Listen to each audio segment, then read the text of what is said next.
Senior Iranian regime propagandists threatened to have the members of those same women of the Iranian women's football team completely killed because they didn't sing the national anthem. So they were basically, this is insane. They were held under armed guard in Australia by Iranian officials to prevent them from escaping. They were even seen making SOS signals on their team bus. I'll show you a quick clip of that. Oh, also, by the way, stick around because I have a huge clip. Everybody is making a big uproar about sending in actual troops, our men and women, into Iran. And Caroline Levitt just went live moments ago. I just got this in, and I'm going to share that about, are we going to send in ground troops? So the Australian government inexplicably dragged their feet on saving them. 5 girls escaped and claimed asylum. The rest face a flight home tomorrow to almost certain persecution. This is the same Australian government, by the way, which wants to import literal ISIS members from Syrian prison camps. They've spent the past month trying to get ISIS brides back on planes to Australia. You can't make this up. But they had to be dragged, kicked, and screaming to protect 5 women fleeing Islamic persecution. President Trump posting this: Australia is making a terrible humanitarian mistake by allowing the Iran national women's soccer team to be forced back to Iran, where they will most likely be killed. Don't do it, Mr. Prime Minister. Give asylum. The U.S. will take them if you won't. Thank you for attention to this matter, President Donald Trump. Here you can see the video footage of the Iranian women who are trying to get on this bus. And you can hear the people chanting, "Save our women, save our girls." And some of them were apparently writing SOS hand gestures from the window saying, "Save us." This is so unbelievable. Where are the Democrats? Where's AOC? Where's Nancy Pelosi? Where is Slotkin? Where's all these people that clearly care about the people? They care about women's rights. Where is mentally ill Omar? This is so tragic. This is insane. They did probably the most brave and courageous thing ever, standing with the people of Iran. Over 80% of Iranians can't stand this regime. Tens of thousands of them are persecuted. Not one Democrat has lifted a finger, and President Trump had to do it himself. This is insane. Look at this.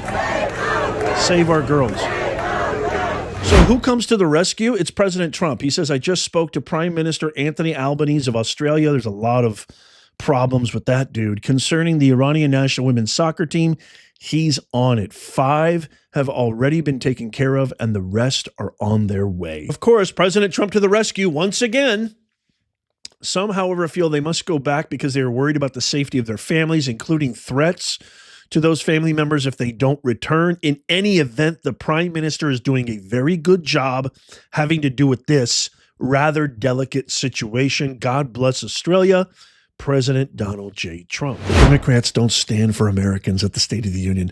They don't stand for a boy who has cancer. They don't stand for any common sense measures. They claim they care. They claim that Trump's a racist and a misogynist. Where are they? This is literally on International Women's Day, which I don't really care about these kind of made up holidays, to be honest with you. Let me know if you do. I don't know. I just don't care. I think every day should be Veterans Day. I think every day should be national, whatever you believe in with your conviction as an American, being authentic. But where are they?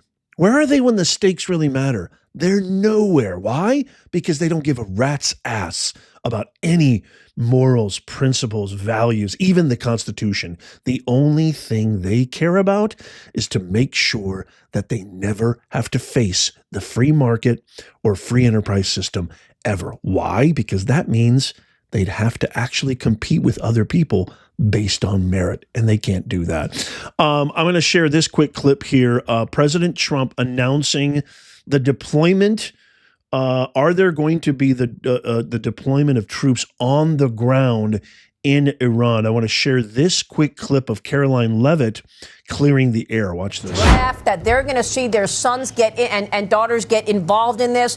What do you want to say about the president's plans for troops on the ground? As we know, it's been largely an air campaign up until now.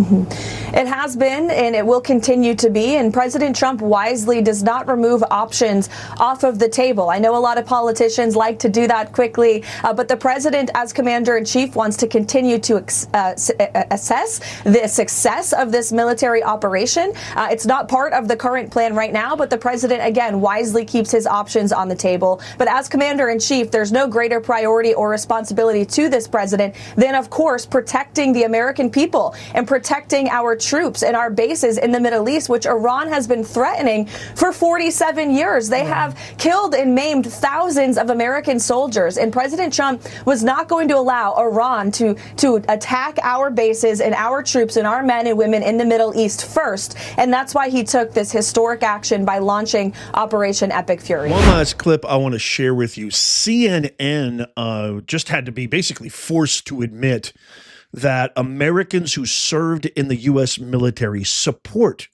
President Trump's Iran strikes, and you won't believe by the margin. Check this out. Public and those who are either currently or have served in the military. Take a look at this Fox News poll that came out during the past week. Net approval rating of the current U.S. military action against Iran. Look at that. Overall, Fox News shows a dead even split.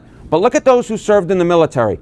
Significantly higher support for the U.S. military action currently going on in Iran. They know how much trouble these guys That should not be so much of a surprise, because take a look at how they view Trump's foreign policy overall. Again, look at those who served in the U.S. military versus overall. If you look at Trump's foreign policy overall, the net approval rating on that per Fox News, those who served in the military, they like what's going on average. Look at that. The net approval rating plus 8 points for Trump's foreign policy. But look at those overall. Way down there at minus 20 points. We're talking about a nearly 30-point gap between those who served in the military and overall. And this split, when it comes to those who served in the military and overall, dates back to Trump's elections, all the way back to 2016. But let's look at the 2024 numbers. Look at this. 2024 results. Those who served in the military, Trump won them by, get this, 31 points. Kamala Harris actually won all other voters by 2 points. And that means, Johnny Berman, that means that Donald Trump only won in 2024 because of support from those who served in the military. This may sound like a broken record, but again, I did an entire presentation. I'll leave a link in the pinned comment and in the show notes and description down below, where I talked about what the world was like. Not just the United States of America, the world. Pre-1979 and post-1979. 1979, just really quickly, was when the Islamic regime forced the Shah, who had amazing relations with Nixon, the United States, the world, the Middle East, exiled him and forced him out and took over the country. Ever since then, it has been nothing but chaos, bedlam, violence, murder, death, you name it. And so I highly encourage, it's a full presentation with facts and statistics. I'll leave it on the end card here too. I would implore you to check that out. It's worth your time if you have any questions or any concerns about this engagement with Iran. As always, please tap that thumbs up if you love America. It takes you less than a nanosecond. Even if you're watching on TV, you can do it with your remote. Here it is right here. Go watch this right here. Go click on this next. Tap my face right here to subscribe and follow. It doesn't cost you a thing. Hit that bell icon so you never miss out. And as always, may God bless you, and may God bless the U.S. and all who defend her. I'll see you soon.